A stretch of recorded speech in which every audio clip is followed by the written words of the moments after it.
So this is the big question, and I feel like we are in a bit of a pickle, like the Guardians were last night, and luckily they couldn't get around it, but I said I wish we were talking about extending Jack Flaherty and not trading him. Wow. Great work today, 6 innings, 1 run, the best signing of the Scott Harris era.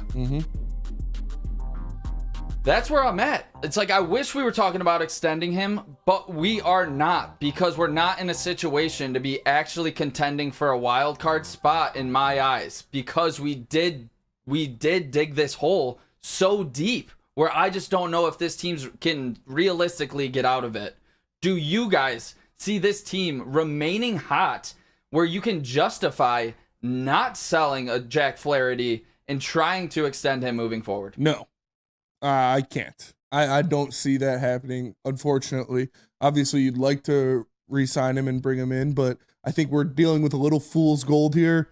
And you know, maybe the Tigers lose 6 in a row after the All-Star break, and Caleb's back to hating his life, and everybody thinks that the Tigers are back off of the horse. So I think you should try to move him, and I think he's going to price himself out to Chris Ilitch, because we know Chris Ilitch doesn't want to spend money on anybody. So if a guy's putting up stats like this, he's not going to come back for $8 million a year again. Like, you're going to have to pay him or whatever. I think he's at 14 or something like that. But he's going to want more than that. He's going to want in the 20s. And I don't know if Chris Ilitch is going to be willing to pay him that much. Yeah, I think this was kind of the plan. No matter what happened this season, we were going to bring him in on a 1-year deal and hopefully have Chris Fetter, you know, check, because he wasn't very good last year. He had command issues a lot. He was trying to overthrow. He was throwing 97, 98, but he didn't know where it was going. So now, you know, Chris Fetter changed his slider, you know, gave him his command, and I think now we got to trade him for pieces. I think that was Scott Harris's plan the whole time, whether we like it or not. If it were up to me, I'd see kind of what the market was for Jack Flaherty.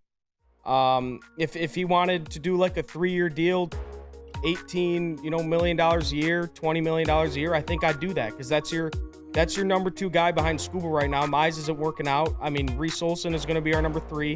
You don't know what you got in Matt Manning. I think this is a guy that could be in the rotation for the next 5 years, but who knows? But like I said, I think Scott Harris's plan is to move on.